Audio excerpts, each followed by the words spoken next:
En Agricultura, Isabel Pla nos invita a abordar la participación de mujeres en espacios de poder en nuestra sociedad, el mundo público y privado, política, poderes del Estado, empresas y gremios. Toda una interesante conversación de día domingo. Isabel Pla nos invita a Poder Positivo.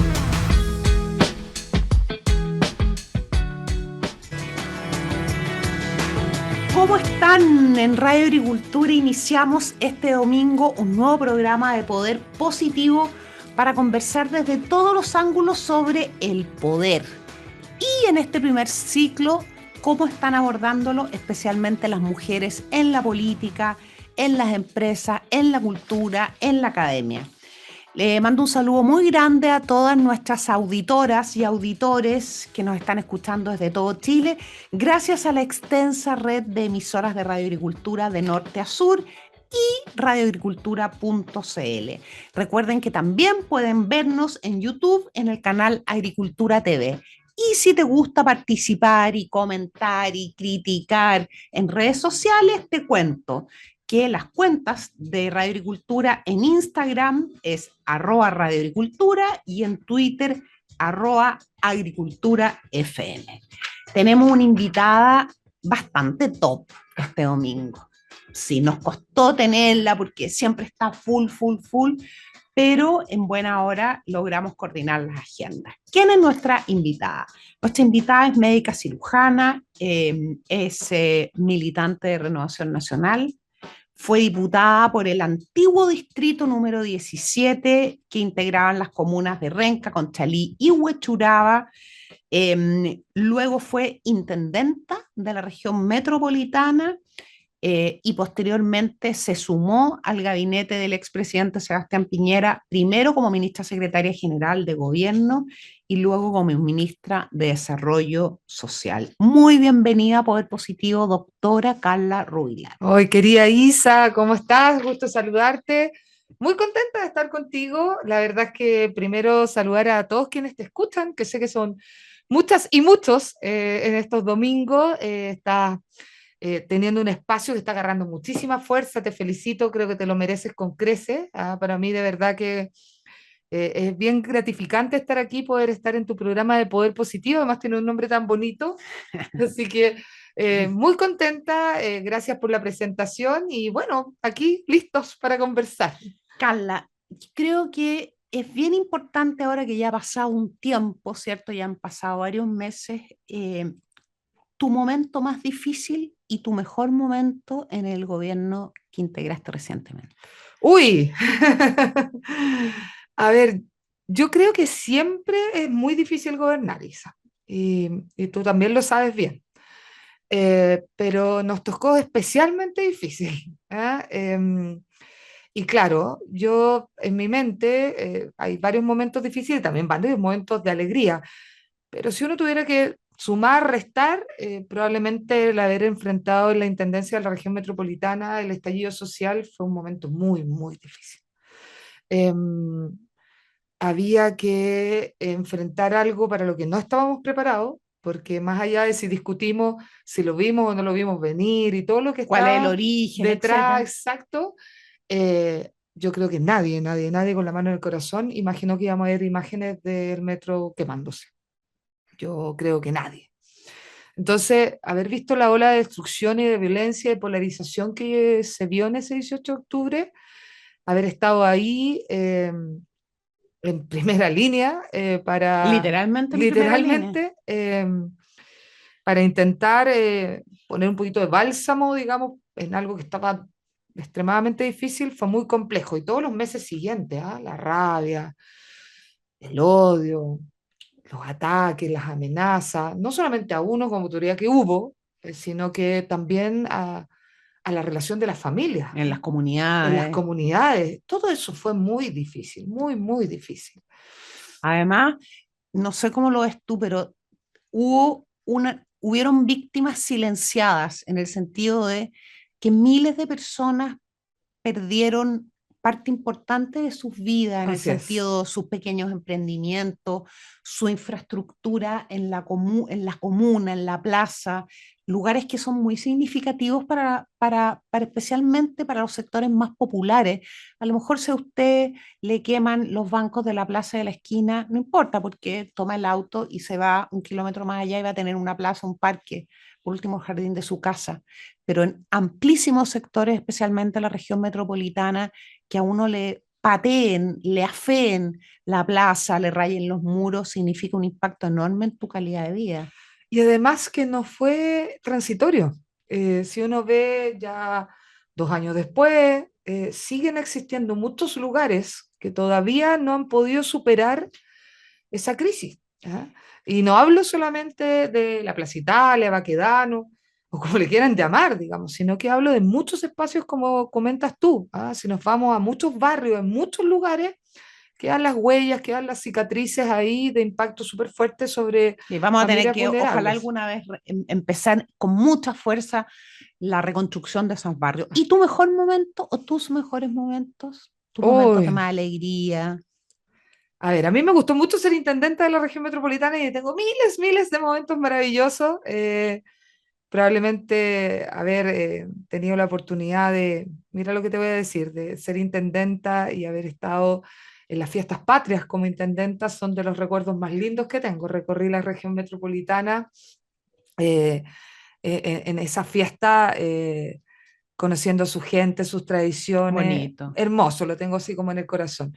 Y lo otro, con su dulce y agraz, haber podido ayudar a través del ingreso familiar de emergencia universal a millones y millones y millones de chilenos con la política que instauró el presidente Piñera, que la verdad es que en un aprendizaje que fue duro, difícil, que innegable, logramos tener una política que llegó a acompañar y tomar de la mano a la familia en los momentos más duros, y te estoy hablando de más de 8 millones de familias, Isa, que no tenemos nada que envidiarle a países como Alemania, Inglaterra, etcétera. Entonces, Bueno, de hecho, en los rankings internacionales, Chile está entre los primeros lugares en materia de apoyo estatal así es. para enfrentar la pandemia. Carla, tú eres una mujer muy intensa, todos los que te conocemos es como lo que te destacas. ¿Qué significa? Que has vivido, siempre vives todo lo que enfrentas con pasión, una mamá apasionada de sus hijos, pareja, una política, que no es una así y medias tintas, sino que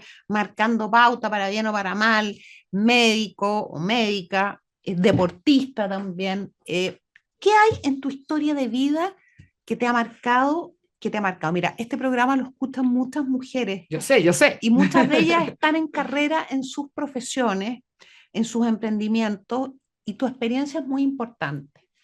¿Qué elementos de tu vida o de tu historia o de tu aprendizaje son los que tú crees que te han marcado positivamente y que tú puedes traspasar a personas que están también en carrera?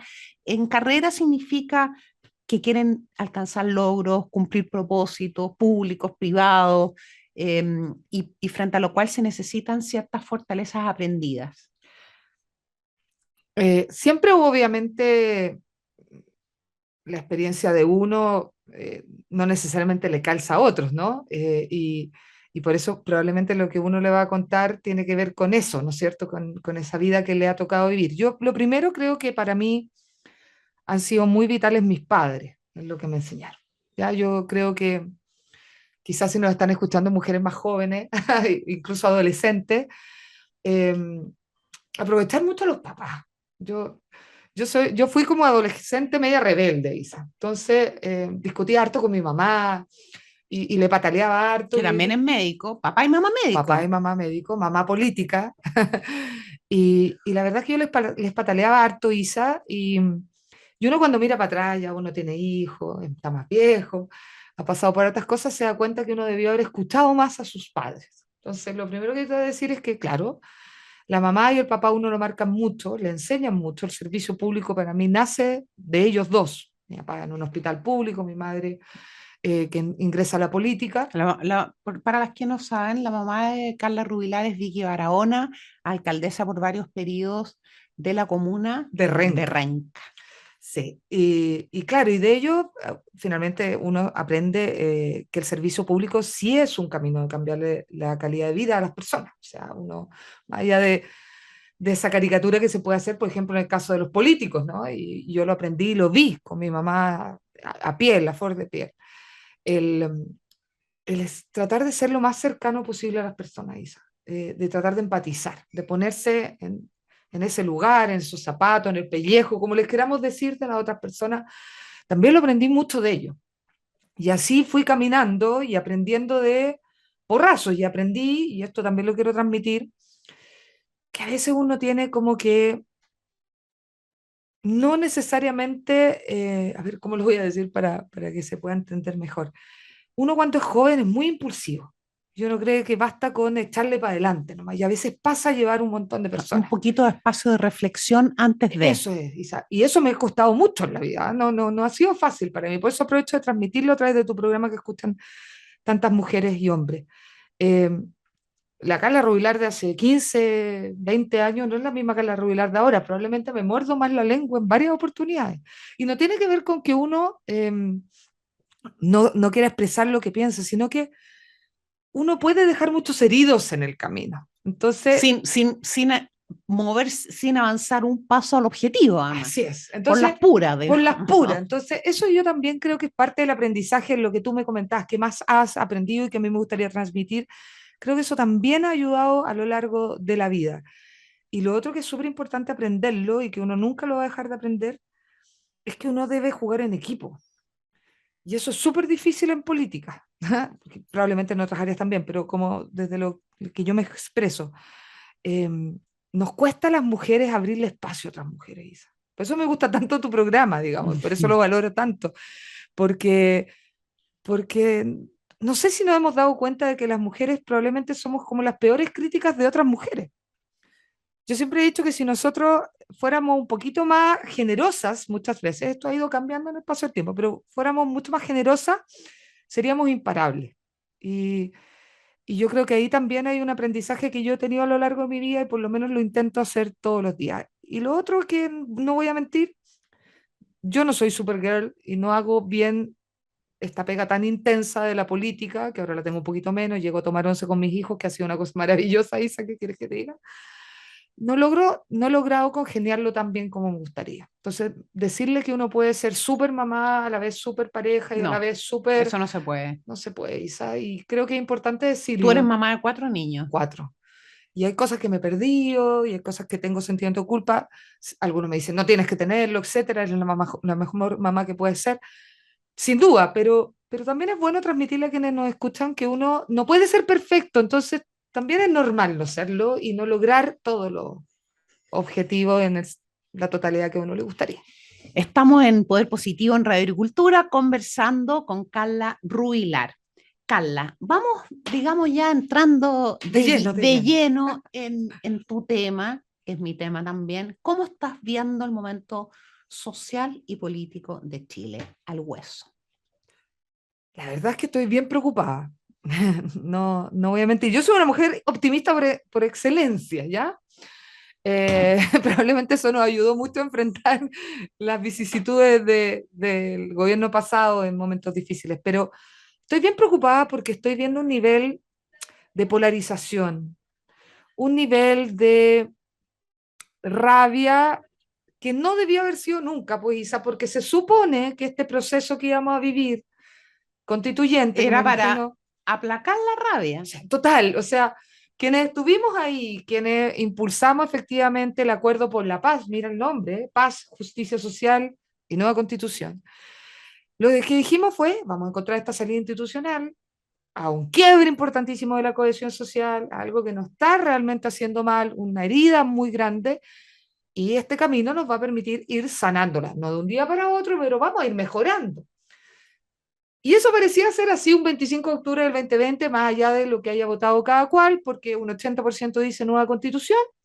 Incluso los que votan en contra dicen, habló Chile, este es el camino, vamos todos para allá, porque eso es lo que yo vi. Eso fue lo que pasó esa noche de plebiscito. ¿No es recuerdo cierto? que yo fui al programa donde iba todas las semanas al Canal 13 y lo que se respiraba en ese estudio cuando estábamos en vivo era un espacio incluso como de concordia entre quienes habíamos estado en posiciones, yo de rechazo, y me acuerdo que me tocó con Heraldo Muñoz y no sé quién más, y lo que se respiraba era justamente ese ánimo de ya, ahora todo echándole para adelante. Es que eso es, y a mí me gustaría decirlo porque creo que hay una caricatura al decir que quienes votaron rechazo no se plegaron a entender esa decisión que tomó el país. Yo lo sentí en el minuto uno y dijeron todos, bueno, este es el camino, Chile decidió, vamos a ese camino, y vamos a ese camino siendo candidato, queriendo ser parte de la convención, etc.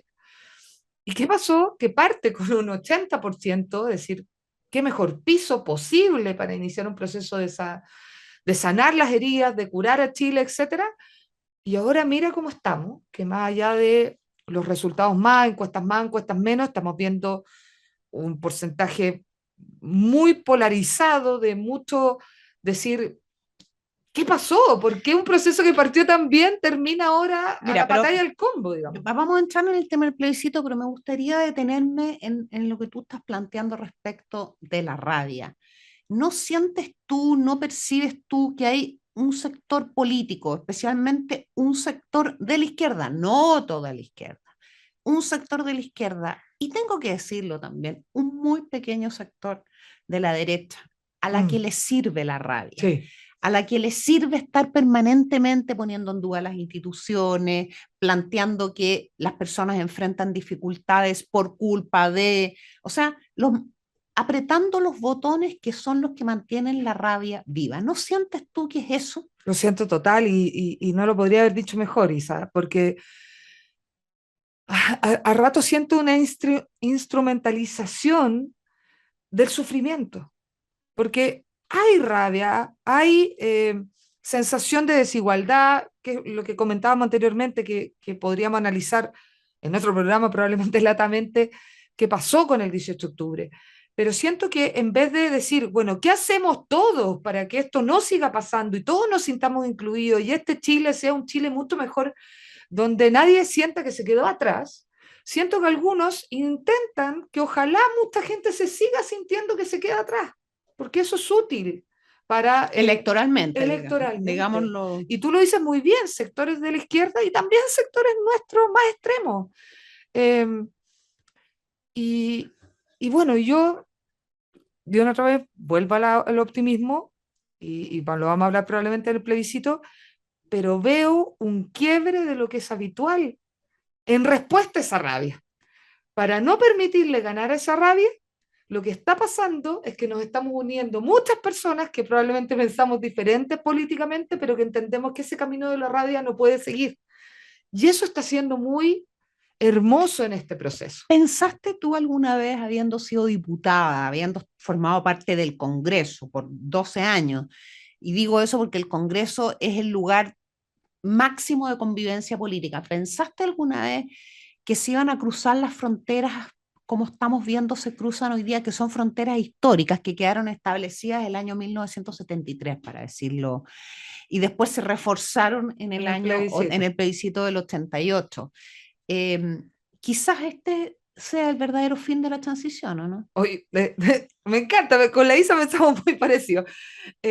A ver, yo siempre quise, fue de los anhelos de decir, bueno, ¿cuándo vamos a dejar esta dinámica del sí y el no? ¿Cuándo vamos a dejar de lado? Porque hay muchas cosas que nos unen. ¿Cuándo vamos a generar un gran espacio de entendimiento más allá del pasado? O sea, que realmente mira hacia el futuro. Y fíjate que uno siempre soñó eso y verlo ahora es súper esperanzador. Porque además es esperanzador porque, insisto, lo que finalmente está uniendo no es solamente el mal texto. Pero seamos lo más explícitos posible para quienes nos están escuchando. Estamos conversando en Poder Positivo con Carla Rubilar.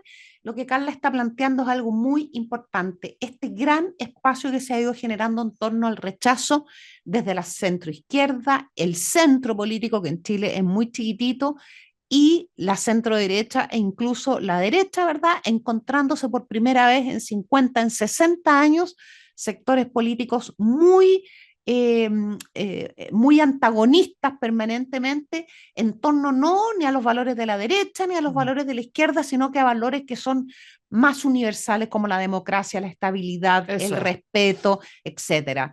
Estamos conversando con Carla Rubilar y les quiero decir que vamos a ir a una pausa y ya volvemos. En agricultura es Poder Positivo con Isabel Pla.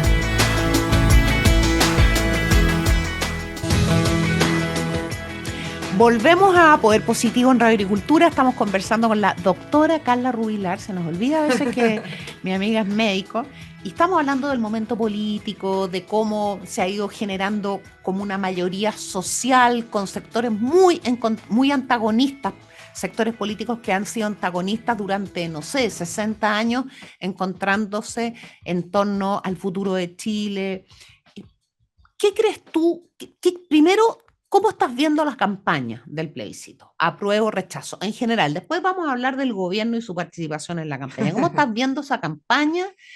Y un poquitito insistir en este espacio como entre la centroizquierda y la centroderecha que se ha generado, planteando también una agenda para el 5 de septiembre. Así es. A ver, lo primero es que es muy hermoso ver que hay tanta unión, no solamente para poder decir que hay que rechazar un mal texto, porque finalmente de eso se trata este 4 de septiembre, de un texto que se presenta y que un porcentaje muy grande de los chilenos consideramos que no es un buen texto, incluso quienes están llamando a aprobar ahora. Porque vamos a conversar sobre el texto, ¿ya? ¿Ya? Pero lo que es muy bonito, y como te digo, que no es solamente del texto, sino que es cómo nos unimos para entender de que las formas que hemos hecho política ya no son suficientes. Y cómo probablemente este gran diálogo, esta gran conversación, reivindica la forma de llegar a acuerdos, porque en algún momento estuvo como tan demonizado el conversar, sentarse y ver si podíamos, a pesar de nuestras diferencias, llegar a acuerdos. Entonces yo encuentro hermoso esto que está pasando al alero del rechazo, que tiene que ver con también cómo nos vamos a sentar a dialogar, y probablemente ahí va a haber una conversación, dependiendo de lo que pase el 4, del día después, ¿no? De ese 5 de septiembre. Vamos a volver a conversar del plebiscito, pero ya que estás hablando de alcanzar acuerdos, tú has sido siempre muy insistente en temas de desarrollo social, de política social, ¿verdad? ¿Cuáles crees tú que son, o sea, cuáles son las demandas más grandes, las más importantes? ¿Por qué no hemos sido capaces, si hemos sido un país que económicamente en algún momento ha estado bien, por qué no hemos sido capaces de saldar esas demandas? Y a tu juicio, ¿cuál es el camino que tenemos que seguir? Te voy a poner un ejemplo. Un sector de la derecha dice toda la política social focalizada. O sea, se entrega desde A hasta la M, por decirte. Y hay otras personas que decimos tenemos que ir entregando hasta la M, la O, la P, la Q en la medida que vayamos teniendo más recursos. Ese es un criterio, el tema de la focalización. ¿Cómo ves tú las demandas sociales y hacia dónde tiene que caminar Chile en ese sentido? Bueno, las demandas sociales... ¿Y por qué la derecha crees tú que a veces, quizás no en los últimos años, pero históricamente se veía como su respuesta siempre está percibida como rezagada? O sea, viene más atrás. Primero la demanda y después como que la derecha lo entiende. Sí, está buena la forma de decirlo. Es que te lo digo porque tú sabes que yo soy especialista en un tema que me pasa exactamente lo mismo. Mujeres, sí, ya. Bueno, varias cosas. Primero, las demandas sociales son las que hicieron a la gente salir a marchar. ¿Cuáles demandas? ¿Dos o tres? Las más. Derecho a una pensión digna, ¿ya? Sin duda alguna. Derecho a la salud. Acceso a la salud. De todas maneras, el no morir esperando en una fila. El derecho a la vivienda propia y digna, no solamente digna, porque la gente quiere su casa propia. Probablemente también educación, derechos sociales. Calidad de la educación. En general, yo diría que ahí está. Educación, pensión, vivienda. Eso para mí son, sin duda alguna, y siendo efectivamente una mujer que trabajó con los pueblos originarios desde el Ministerio de Desarrollo Social, probablemente no salieron a marchar ni por un Estado plurinacional que generara 12 naciones diferentes. Sino por las mismas demandas que el resto del país. Claro, y yo creo que esto es súper importante decirlo, porque porque los pueblos indígenas también salieron a marchar por mejores pensiones, por acceso a la vivienda, quizás con pertenencia cultural, ¿no? Pero las mismas demandas sociales. Y eso es súper importante decirlo. Eh, ¿Por qué no hemos avanzado en este tiempo? Bueno, porque no hemos sido capaces de ponernos de acuerdo. Claro, porque cuando nos hemos puesto de acuerdo, si uno revisa la historia de los últimos 30, los famosos 30 Los años, famosos. yo te diría que con mucha fluidez hasta el año 2010, y eventualmente en el primer gobierno del presidente Piñera, en el segundo gobierno de la presidenta Bachelet, también hubo unos poquitos espacios de acuerdo. Y no nos pusimos de acuerdo y todos decíamos mejores pensiones, mejor salud, mejor esto, mejor lo otro, pero si no nos ponemos de acuerdo y no hay votos en el Congreso, no se cambian las leyes y por lo tanto la gente sigue esperando.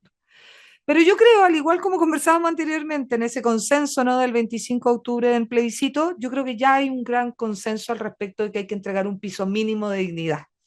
¿Y qué significa un piso mínimo de dignidad? Significa algo que nosotros en el sector creemos harto: entregar libertad de verdad. ¿Qué significa eso? Nosotros decimos, creemos en la libertad. Sí, creemos en la libertad, esto es muy nuestro, pero uno puede ser libre si esa libertad está sujeta en temas vitales como los que acabamos de hablar, solo la plata que uno tiene en el bolsillo. No. Y en eso ya nos convencimos y es cosa de ver cómo firmaron, ¿no es cierto?, una declaración los presidentes de los partidos de Chile Vamos, diciendo una de las principales cosas que nosotros vamos a luchar si gana el rechazo el 4 de septiembre es que va a haber un Estado social de derecho. ¿Cuál es la diferencia entre el Estado social de derecho de la izquierda, que es eminentemente el que se propone en el texto constitucional, y el Estado social de la derecha? Esto es súper importante porque nosotros nos comprometimos con un Estado social. O sea, desde la derecha, no sí, desde la derecha, desde la derecha. Usted, porque obviamente la centroizquierda yo creo que en esto lo comparte con nosotros. Sí, Tiene una mirada... y la centroizquierda, creo que la centroizquierda también está en una línea bastante parecida. Comparte esta mirada con nosotros. Yo creo que aquí estamos en el mismo camino con Felipe Arbós, Jimena Rincón, Matías Walker, Carlos Maldonado y tantas otras personas. Javiera Parada, tantas otras personas. Entonces, ¿cuál es la diferencia? Usted que nos está escuchando por Poder Positivo con Isabel Pla en la Radio Agricultura este domingo. El Estado social lo que dice es, tenemos que asegurar ciertos pisos mínimos de dignidad para todas las personas para que realmente sean libres. ¿Cuál es la gran diferencia que tenemos con esto que se propone en el borrador? Es que el borrador cree que el Estado lo puede hacer todo solo. Y esto yo lo digo poniendo un ejemplo que la gente que nos está escuchando lo entiende muy bien. La pandemia demostró que el Estado no puede solo. Incluso en las mismas críticas que nosotros recibimos al respecto de cuán tarde o suficientemente o no llegábamos con la ayuda social, quiero decirte, Isa, que antes que el Estado, incluso antes que las municipalidades, que son harto más eficientes que el gobierno central muchas veces, llegaba la sociedad civil. Antes con menos trabas, más fluidez. Total, la sociedad civil. Más en forma más rápida. Las agrupaciones de organizaciones de la sociedad civil, en particular, por ejemplo, la organización de la sociedad civil que agrupa todo, la COS, la Coordinadora de Organizaciones Solidarias, llegó infinitamente antes que nosotros en muchos temas, para calle, para personas mayores abandonadas, alimentos, para las ollas comunes, etc. Quiero decirte incluso más, los empresarios, Isa, los empresarios se organizaron y llegaron con ayuda social, entregando canastas de alimentos mucho antes que muchos. Entonces, ¿cuál es la diferencia que nosotros planteamos? Es, ¿el Estado debe estar ahí? Por supuesto. ¿Un Estado robusto, eficiente? Por supuesto. ¿Tiene que garantizar que vayan las personas a acceder a estos beneficios y a estos derechos sociales? Por supuesto. Pero ¿es el Estado el prestador, el único, el monopólico, como conversábamos nosotros días atrás, en estas materias? Por supuesto que no. Si la sociedad civil, Hogar de Cristo, Fundación Las Rosas, Núcleo Humanitario, tantas que se me ocurren, lo hacen. La Teletón en estos tiempos, lo hacen mucho mejor muchas veces. Entonces, ¿dónde se cae esta propuesta de borrador? En que cree que efectivamente todo debe ser estatal o público, en el mal entendido concepto de que no incluya a la sociedad civil. Mira, yo estaba leyendo el otro día, estudiando algunas de las propuestas y me llamó mucho la atención que se propone, que me parece muy bien, un sistema integral de cuidados, ¿verdad? Sí. El sistema integral de cuidado, que significa... Estatal. Pero es estatal. ¿Qué significa el sistema integral de cuidado para quienes nos están escuchando, verdad? Que un sistema que nos permita asegurar que los niños, las familias, los adultos que tienen enfermedades permanentes, invalidantes y los adultos mayores, siempre van a tener la posibilidad de tener un cuidador y ese cuidador va a tener una remuneración y si la cuidadora, el cuidador es un hijo, en fin, un sistema de cuidado, ¿verdad? Que es una de las crisis más grandes que está enfrentando nuestra humanidad, con una esperanza de vida que es una gran noticia, pero que también nos pone un desafío gigante, que es qué hacemos en los últimos años de vida de esa persona. Pero el sistema que propone la Constitución dice clarito, estatal, estatal. Así es. Y resulta que uno de los temas más importantes que hemos visto de dificultad o de resistencia, especialmente de un sector de las mujeres en nuestro país, es que no quieren, ¿verdad?, entregarle al Estado el cuidado de sus hijos, por mucho que uno le diga, oiga, esta sala cuna es de primer nivel, tiene todos los estándares, no se preocupen, no es que no quiero entregarlo. Entonces, ¿por qué no podemos tener un sistema como el que tiene Francia, administrado por las municipalidades y por la sociedad civil? ¿Por qué no podemos tener los sistemas mixtos de cuidado de la familia desde que se nace hasta que se muere, como los sistemas que tienen los países más desarrollados con democracias más consolidadas? No, estatal. Ese es el problema, y yo creo que estatal significa monopólicamente estatal. Además. Monopólicamente estatal, o sea, es el Estado o nada, y eso finalmente, para que se entienda, no es que uno esté en contra de lo público, si lo público es súper relevante y tiene un rol muy importante en salud, en educación, en cuidado, en vivienda. Si el tema es cuando terminamos en algo que es monopólico, como tú muy bien dices, y para que todas las personas nos entiendan, cuando uno está en algo que es monopólico, finalmente está preso. Y está preso de lo que te vayan a entregar. Tú te tienes que conformar con lo que el Estado te puede entregar, que a veces puede ser extraordinario y a veces puede ser muy malo. Y tú no vas a tener ninguna otra opción. Y eso es lo que finalmente nosotros decimos, que exista el Estado, por supuesto que sí, que entregue prestaciones, claro que sí, pero que sea en colaboración con la sociedad civil, que sea en colaboración con los privados, porque Chile lo hacemos todos, no algunos. Y en ese sentido, esta discusión está en salud, insisto, con una mirada bastante... Es que yo encuentro que ese es el tema más importante, no es menor. No es menor. No es menor porque no un tema ideológico nomás, que a lo mejor un sector político no le gusta que todo sea del Estado, es también deficiencia desde el día primero. ¿Puede el Estado ser el único prestador de salud, por ejemplo? Yo te convencía que no. Carla, ¿qué otros elementos, está clara la visión del Estado Social de Derecho y los problemas que tiene? ¿Qué otros elementos tienen a tu juicio el texto constitucional que han levantado el rechazo también? ¿Qué es lo que está viendo la inmensa mayoría de esas personas que están en el rechazo? ¿Qué está viendo la clase media en esa propuesta constitucional? ¿Qué está viendo el mundo de la agricultura?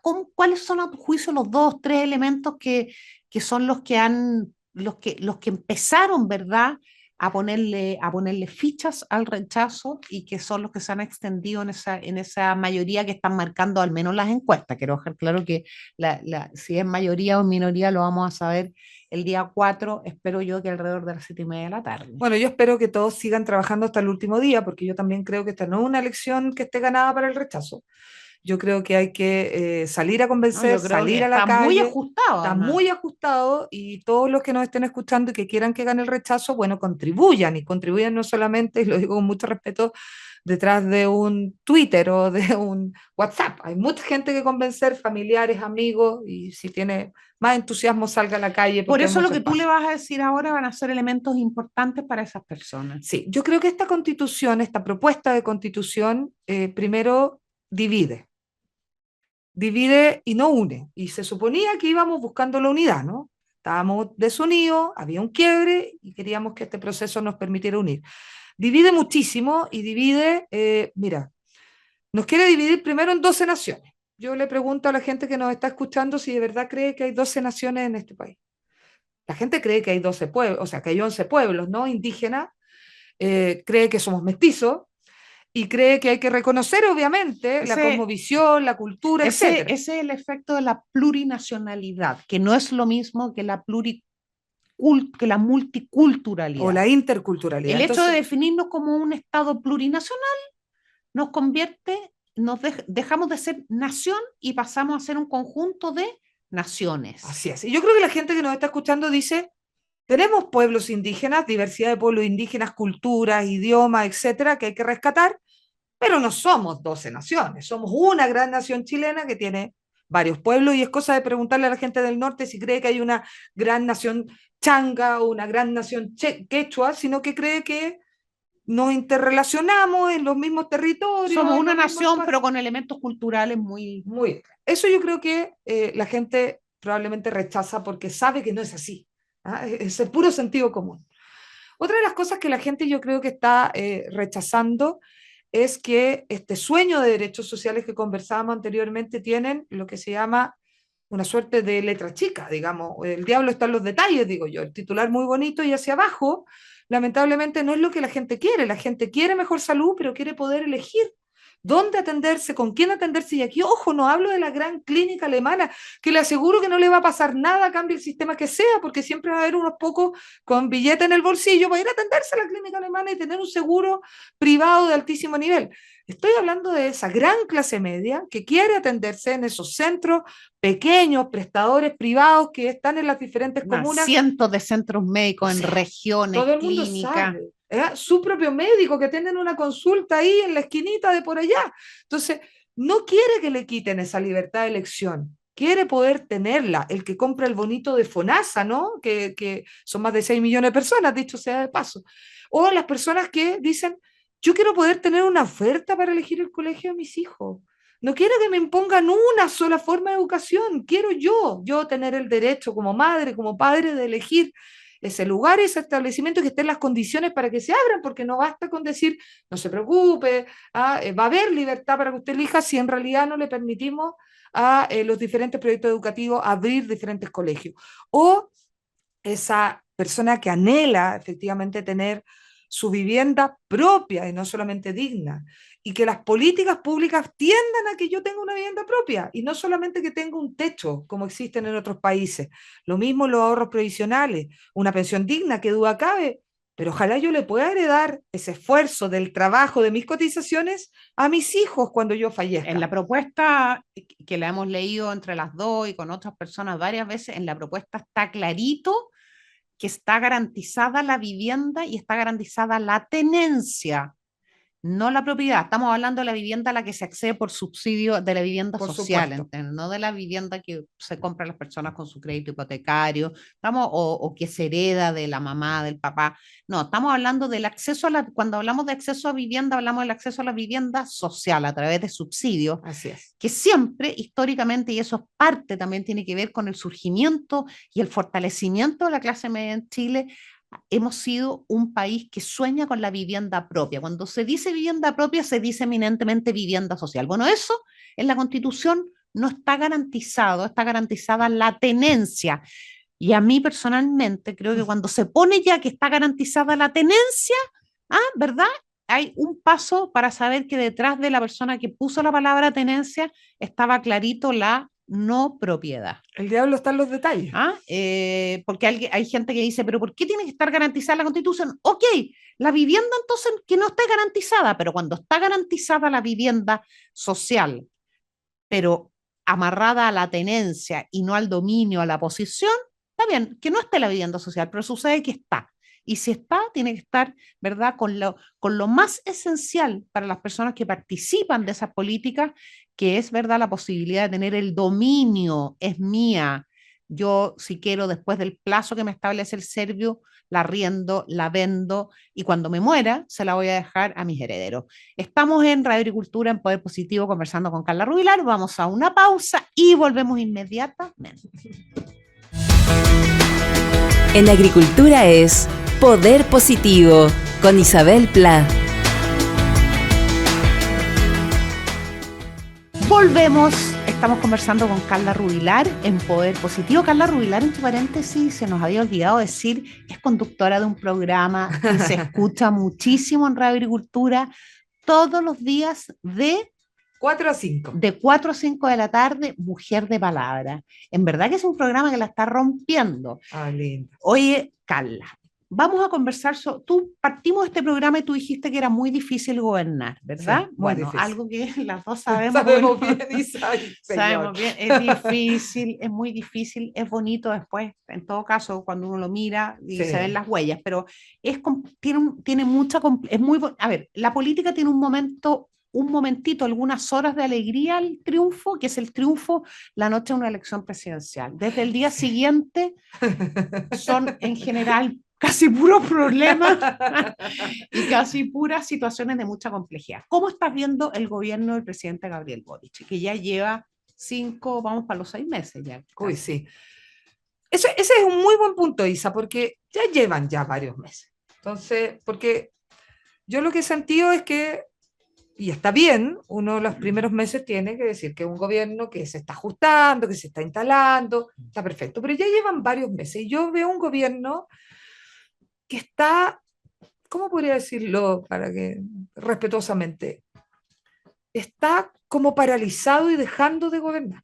O sea, a esta altura uno debería tener una cantidad y batería de proyectos, sobre todo si llegaste a cambiar las cosas, porque No, no, salvo, salvo la reforma tributaria, en el Congreso no hay ninguno de los proyectos emblemáticos. no, y sueldo mínimo que están obligados a hacerlo por tiempo. No, pero Entonces, eso, cuando se claro, no, no dice, es parte del no es no uno de los pilares del programa de gobierno. exacto, entonces cuando se dice, mire, la ministra del Trabajo, el ministro de Hacienda, que el Y sueldo estado de mínimo, excepción, tampoco el pilar, menos del de ellos, además. exactamente. Entonces, ¿qué es lo que yo he visto? He visto un gobierno que está medio congelado de la potestad, valga la redundancia, de gobernar. Ausencia legislativa, poca claridad hacia dónde quieren ir. Ahora nos enteramos que la reforma previsional se va a presentar después del 4. Yo tengo mi hipótesis de por qué se va a presentar después del ¿Por qué? A 4, ver, dilo. porque yo lo dije, que a ¿Por mí me qué está parecía, hablando de la reforma a las pensiones? claro, porque yo dije que a mí me sorprendía que se atrevieran a presentar la reforma previsional antes del 4, porque lo que yo creo que va a venir en esa reforma previsional es que ese 6% o el porcentaje que le quieran poner de nueva cotización que va de carga a el empleador, Que se suma a la cotización que ya. se suma ese 10 que nosotros más o menos todos los meses descontamos, es un 6% que se va a ir a un fondo común. Entonces yo siempre Ni dije, un centavo para las cuentas nada, individuales. nada. Entonces yo siempre dije, uy, qué valiente de transparentar antes del 4 de septiembre la razón por la cual probablemente no está en el texto de la nueva constitución que los fondos y los ahorros de las personas son de propiedad de cada uno y se heredan. Pues eso no está hoy día. Entonces, qué valientes que son de entregar la reforma previsional, presentar el proyecto de Congreso y transparentar que ese 6% no se va a ir ni un peso a las cuentas individuales de cada trabajador, porque esa es una política, es una decisión, es una toma de decisiones que toma cada uno de sus gobiernos según su idea. Y yo dije, son muy valientes. Y claro, ahora no lo van a presentar antes del 4 porque saben que la gente no quiere efectivamente que ese 6% nuevo, que es plata del trabajador, porque más allá de que lo ponga el empleador, es tuyo, es tu O sea, te sueldo. están, en el fondo es claro, el empleador lo paga porque tú trabajas para él, Exacto, pero es tu plata. es tu plata. Ya, y ese 6% se va a ir a un fondo común para, obviamente, mejorar las pensiones. No tengo duda alguna de que se está buscando ese objetivo, pero la pregunta es si es a través de un impuesto a las personas, porque en eso se convierte tu cotización cuando se va al fondo común, si es a través de O un sea, en el impuesto, fondo es una nueva forma de recaudar. exactamente, si es a través de un impuesto a las personas y a los trabajadores, la forma de hacer solidaridad y la forma de mejorarle las pensiones a quienes, por ejemplo, tienen laguna, a quienes no han cotizado, a quienes tienen mayores vulnerabilidades, sin duda alguna, incluso el mismo cuidado, Isa, mujer que cuida y no ha podido cotizar. ¿Es esa la forma? ¿Es el incentivo? Y lo decía María José Saldívar muy bien en varios debates.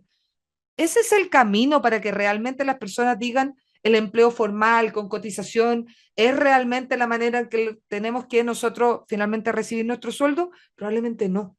Probablemente ese no es el camino. Es impuestos generales, son otras decisiones. Entonces, yo creo que este gobierno está postergando todas sus decisiones, está dejando de gobernar hasta el 4 de septiembre y yo creo que eso no fue para lo que los chilenos eligieron a este gobierno.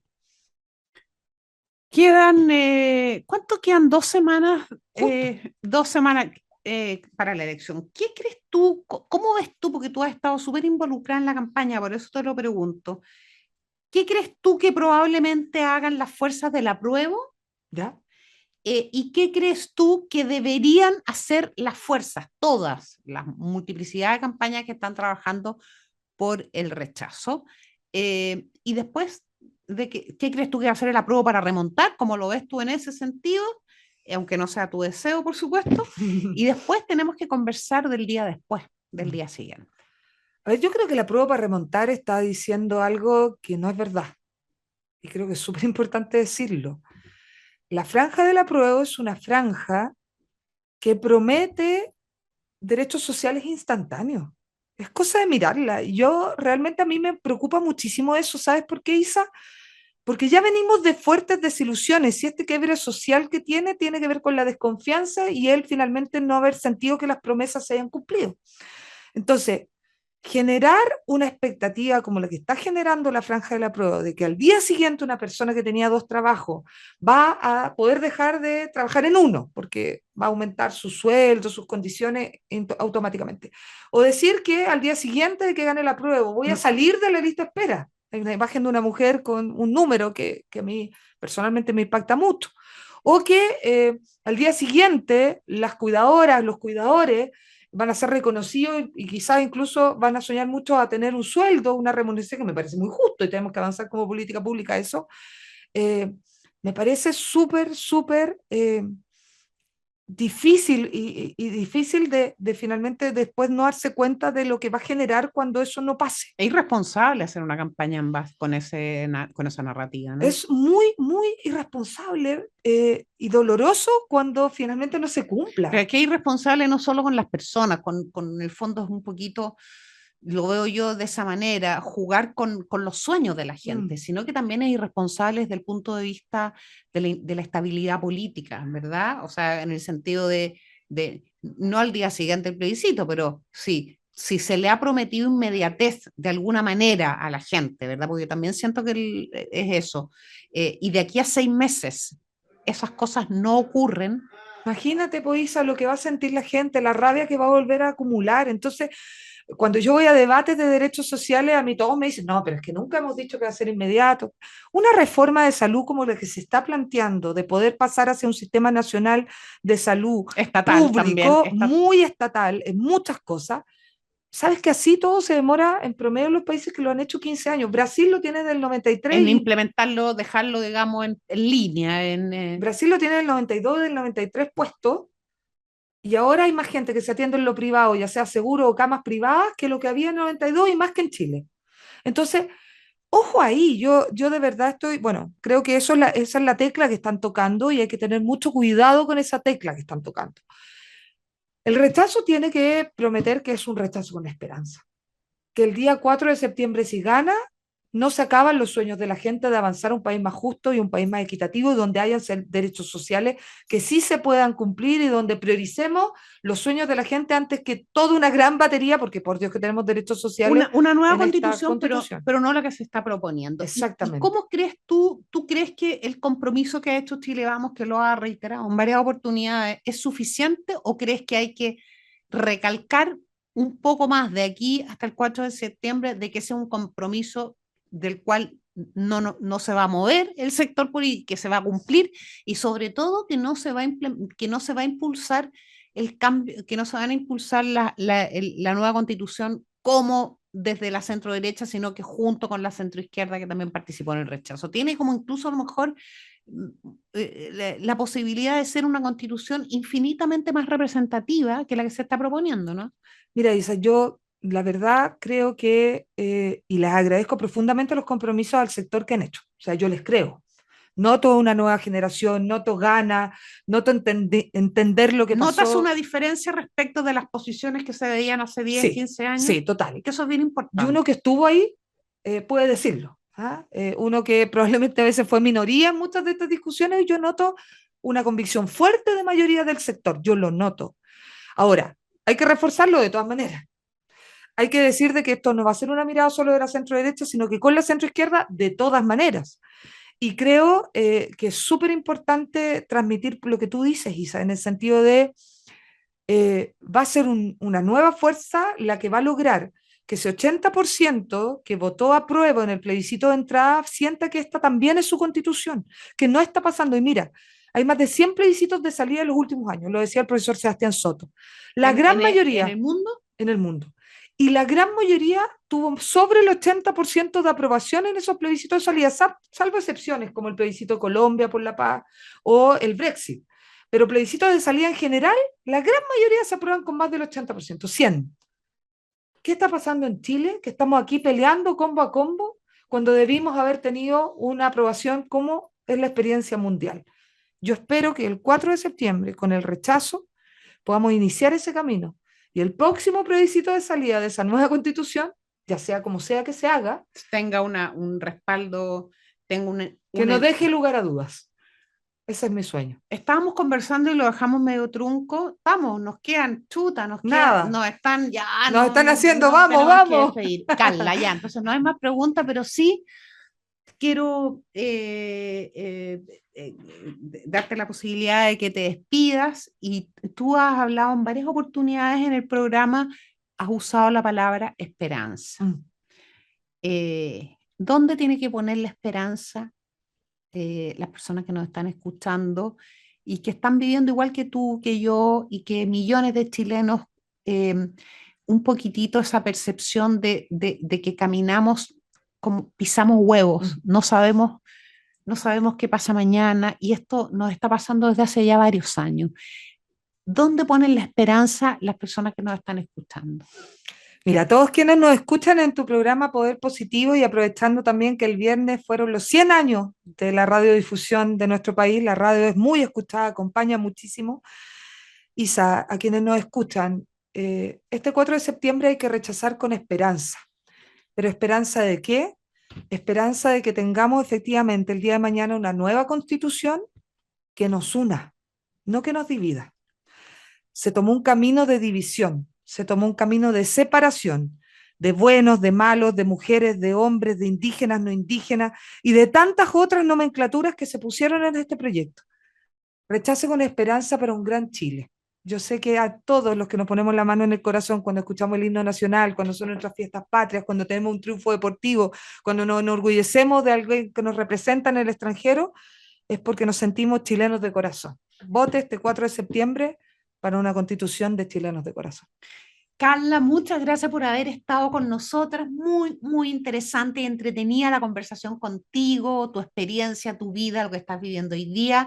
Y yo me despido de ustedes y nos encontramos el próximo domingo. Espero que tengan una gran tarde hoy día, si están solos, pasándolo bien, leyendo, viendo una serie, en fin, caminando, paseando a los perritos, y si están en familia o acompañados con amigos, también disfrutando de una grata conversación. Muy buena semana y nos vemos el próximo domingo en Poder Positivo. En Agricultura fue Poder Positivo con Isabel Pla. Producción Doris Mora.